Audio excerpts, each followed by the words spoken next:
नमस्कार। तो आइए आज समझते हैं कि भारत का संविधान क्या है। इस पूरी सीरीज में संविधान के अलग अलग भागों को सरलता से मैं चाहती हूं कि आम इंसान तक संविधान की बात पहुंचे। लेकिन पहला सवाल खड़ा होता है कि संविधान क्या है। देखिए, 1215 में इंग्लैंड में एक राजा थे जिनका नाम था किंग जॉन। राजा काफी शक्तिशाली थे, लेकिन आम जनता के बीच में काफी आक्रोश बढ़ रहा था। आक्रोश इसलिए बढ़ रहा था क्योंकि राजा अपनी मनमानी करते ही चले जा रहे थे। टैक्सेस को उन्होंने बिना किसी सोच समझ के बढ़ाते ही चले गए। तो लोगों ने कहा कि ऐसा कोई कानून होना चाहिए जिस पे राजा की बात भी ना चले, मतलब कोई ऐसा कानून जो राजा के भी ऊपर हो। राजा इस बात के लिए तैयार नहीं हुए, लेकिन एक जन आंदोलन खड़ा हुआ और वो जन आंदोलन इतना मजबूत हो गया कि राजा को मजबूरन एक संधि करनी पड़ी। 1215 की ये संधि विश्व भर में जानी जाती है पहले संविधान के रूप में, जिसे कहा जाता है मैग्ना कार्टा। दुनिया भर के अलग अलग देशों ने जब अपना संविधान बनाया तो हमेशा इस मैग्ना कार्टा को ध्यान रखा। मैग्ना कार्टा ने कुछ ऐसे मानव अधिकारों को पहली बार लिख दिया जिसमें यह कहा गया कि कानून जो है वो सबसे सर्वोपरि है। कानून मतलब एक ऐसा कानून जो हर व्यक्ति पर बराबरी से लागू हो। राजा ने इस कानून में यह बात भी लिखी कि राजा के ना रहने के बाद जब सक्सेसिव किंग्स आएंगे, उनके बाद जो भी राजा बनेगा वो भी इस कानून से बंधा होगा।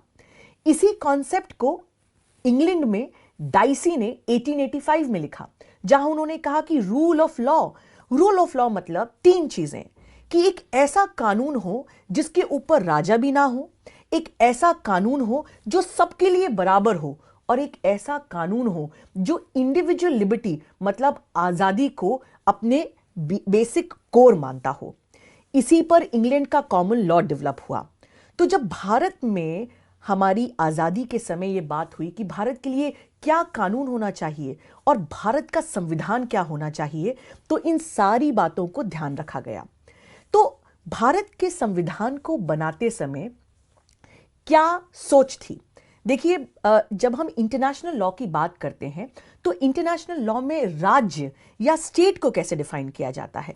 स्टेट मतलब होता है एक ऐसी पॉलिटिकल इकाई जिसका एक क्षेत्रफल हो, एक टेरिटरी हो, और जहां पे लोग इस प्रकार से संगठित हो कि वो किसी भी प्रकार के एक्सटर्नल अग्रेशन मतलब बाहर से आ रहे किसी भी प्रकार के दबाव को रोक सकें और अपनी आंतरिक व्यवस्था को मेंटेन कर सकें।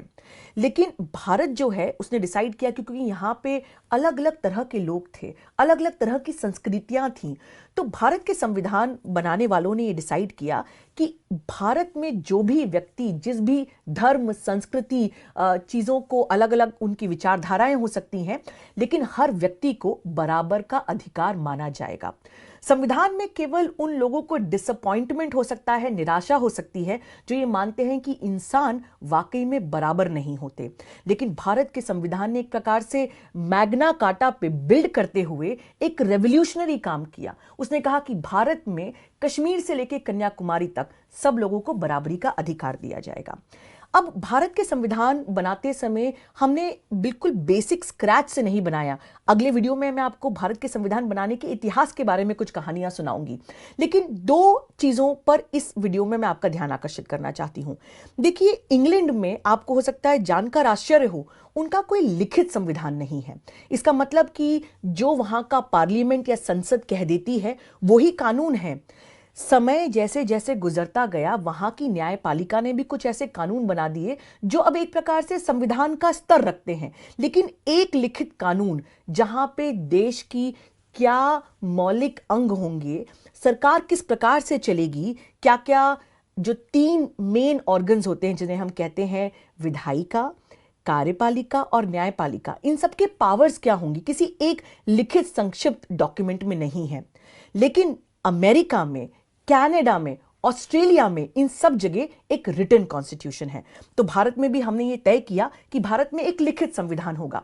और आप ये जानते होंगे कि भारत का संविधान जो है वो दुनिया के सारे प्रजातांत्रिक देशों में सबसे लंबा कॉन्स्टिट्यूशन है। इनिशियली भारत के संविधान में केवल 395 आर्टिकल्स थे, जिन्हें 8 शेड्यूल्स में डिवाइड किया गया था। लेकिन अब 440 से भी अधिक भारत के कॉन्स्टिट्यूशन में जो है वो अनुच्छेद हैं। इनको अलग अलग शेड्यूल्स और पार्ट्स में डिवाइड किया गया है। इसका क्या स्ट्रक्चर है, इसे भी आने वाले वीडियो में मैं आपको समझाऊंगी। लेकिन लिखित कॉन्स्टिट्यूशन हमने अडॉप्ट किया। और दूसरी चीज जो बहुत महत्वपूर्ण है कि 2 प्रकार से दुनिया भर में संविधान है।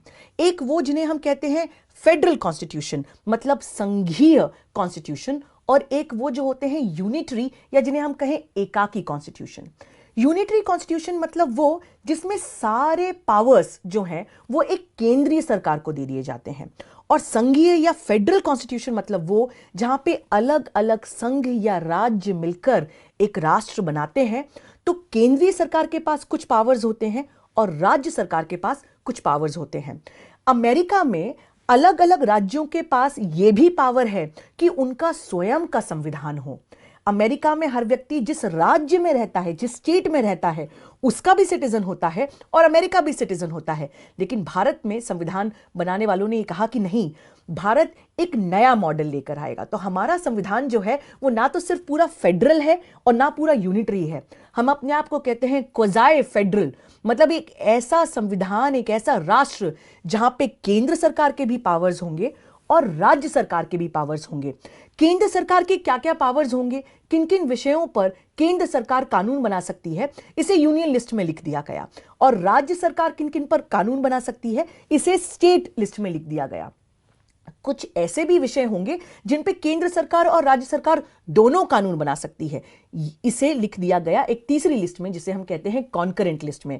अभी पूरे देश में जो किसान बिल पर पूरी लड़ाई चल रही है कि किसान का मामला, किसान और व्यापार जब राज्य लिस्ट पर है तो केंद्र सरकार ने इस पर कानून कैसे लेकर आ गए, ये ऑफ कोर्स अपने आप में एक सवाल है जिस पर होपफुली सुप्रीम कोर्ट जो है वो आने वाले समय पे इस बात की सुनवाई करेगी।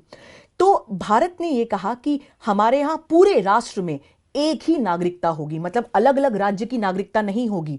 और भारत में राज्य जो हैं वो केंद्र सरकार के एजेंट भी नहीं है।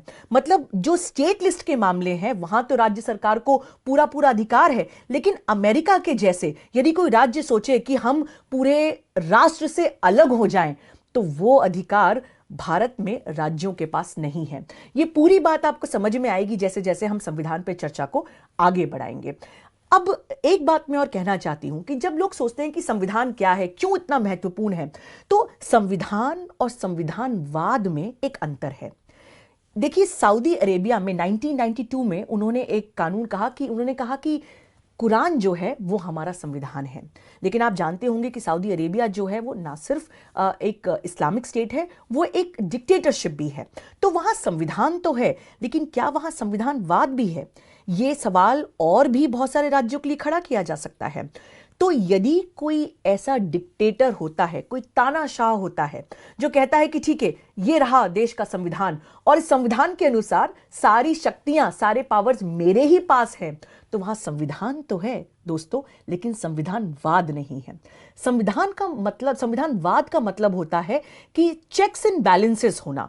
मतलब जो विधायिका है, कार्यपालिका है और न्यायपालिका है, इन आपस में ये एक दूसरे की शक्तियों को जो है वो संतुलन कर सके, चेक कर सके, उन्हें बैलेंस कर सके। मतलब अनियंत्रित शक्तियां जो हैं वो किसी एक व्यक्ति या किसी एक ऑर्गन के पास नहीं होना चाहिए। कोई भी आर्बिट्ररी पावर नहीं होना चाहिए। उन्हीं देश में संविधानवाद होता है। और जल्दी से जहां टर्मिनोलॉजी की बात है, एक बात और समझ लें, कॉन्स्टिट्यूशन संविधान, कॉन्स्टिट्यूशनलिज्म संविधानवाद और कॉन्स्टिट्यूशनल लॉ। जब हम कॉन्स्टिट्यूशनल लॉ की बात करते हैं तो उसमें सिर्फ संविधान नहीं आता, उसमें सुप्रीम कोर्ट के, हाई कोर्ट के जो जुडिशियल डिसीजंस हैं, जैसे कि फॉर एग्जांपल आप सबको पता होना चाहिए कि सुप्रीम कोर्ट का एक जजमेंट जो मुझे लगता है कि भारत के हर बच्चे को पता होना चाहिए, वो है केशव नंदा भारती। क्योंकि केशव नंदा भारती में कहा गया कि संविधान जो है वो कठोर तो है, लेकिन वो लचीला भी है, वो गतिशील भी है, वो जैविक भी है। इसका मतलब कि बदलते समय के साथ संविधान को बदलना जरूरी है। संविधान को बदला कैसे जा सकता है, इसकी प्रक्रिया भी संविधान में लिख दी गई है। तो ये नहीं कि सरकार कोई भी कानून बनाए और जैसे चाहे वैसे संविधान को तोड़ मरोड़ दे। तो केशवनंदा भारती में यह कहा गया कि संविधान की रीढ़ की हड्डी है, एक बेसिक फीचर है जिसे चाहकर भी बदला नहीं जा सकता। और उसमें से एक चीज है जुडिशियल रिव्यू। मतलब यदि कल कोई संसद में मेजॉरिटी वाली सरकार आती है तो वो ये नहीं कह सकती कि हमारी किसी बात को न्यायपालिका गलत ठहरा ही नहीं सकती या इस बात के लिए लोग कोर्ट जा ही नहीं सकते। वो होगा जुडिशियल रिव्यू को हटाना, मतलब संविधान के साथ छेड़छाड़ करना। तो जब हम संवैधानिक लॉ या कॉन्स्टिट्यूशन लॉ की बात करते हैं तो ना सिर्फ संविधान आता है, लेकिन इस प्रकार के जुडिशियल प्रोनाउंसमेंट्स या जजमेंट भी उसमें सम्मिलित हैं। और चलते चलते बहुत जल्दी से कॉन्स्टिट्यूशनल लॉ में कन्वेंशंस भी आते हैं। कन्वेंशंस का कोई हिंदी शब्द नहीं है, तो इसको समझने की कोशिश करिएगा। कन्वेंशंस मतलब, देखिए, हर चीज संविधान में लिखी नहीं जा सकती। विधायिका कैसे काम करेगी, कार्यपालिका कैसे काम करेगी, न्यायपालिका कैसे काम करेगी, इनकी संगठन या संरचनाएं कैसे होंगी, ये तो संविधान में लिख दिया गया है। लेकिन बहुत सारी ऐसी छोटी छोटी बातें हैं जिनको सबको संविधान में नहीं लिखा जा सकता।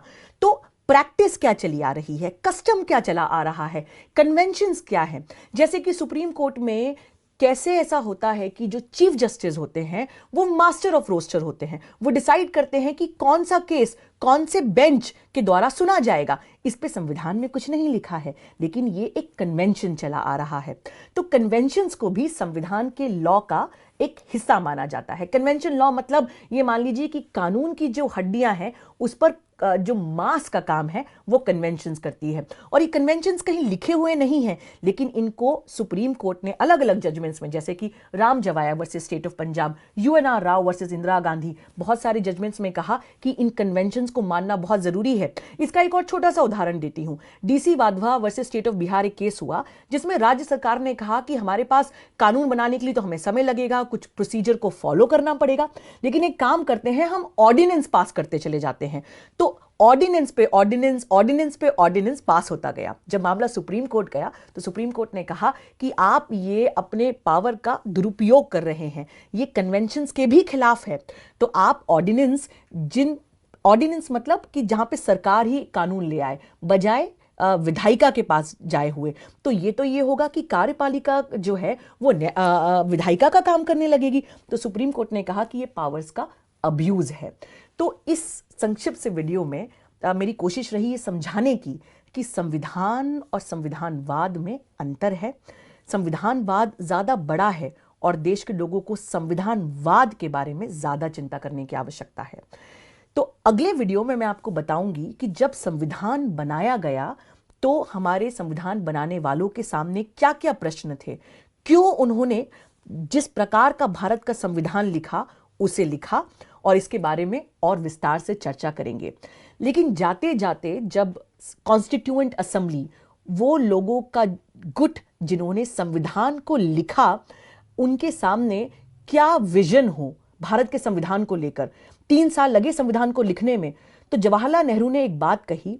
उन्होंने कहा कि इस कॉन्स्टिट्यूएंट असेंबली को एक ऐसा संविधान लिखना चाहिए जिससे भारत के भूखे, भारत के नंगे, भारत के हर व्यक्ति जो कितना ही पिछड़ा क्यों ना हो, उसको भारत में योग्य बनने का, अपनी कैपेसिटीज को डेवलप करने का बराबर का अवसर मिले।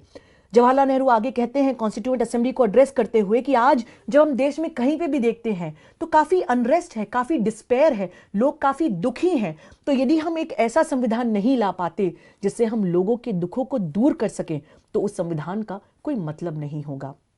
आजादी के इतने सालों बाद क्या जवाहरलाल नेहरू का यह सपना पूरा हुआ?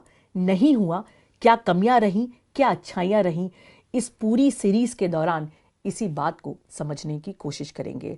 संविधान केवल वकीलों के लिए नहीं, देश के हर नागरिक के लिए है, क्योंकि संविधान की शुरुआत ही होती है वी द पीपल, हम लोगों के लिए। यदि आपको ये वीडियो पसंद आया तो मुझे ज़रूर बताएं, इसे लाइक और सब्सक्राइब करें, और संविधान के बारे में आपके जहन में क्या क्या सवाल हैं उन्हें सरलता से समझाने की कोशिश करूंगी। आपके सवालों को कमेंट बॉक्स पे ज़रूर लिखिए। मिलते हैं अगले वीडियो में। देखने के लिए बहुत बहुत धन्यवाद। मैं अधिवक्ता अवनी बंसल। जय हिंद, जय भारत। द वायर के और वीडियोस देखने के लिए सब्सक्राइब करें और बेल आइकन पर क्लिक करें। स्वतंत्र पत्रकारिता की आर्थिक मदद करने के लिए डिस्क्रिप्शन में दिए गए लिंक पर जाएं और अपनी राशि चुनें।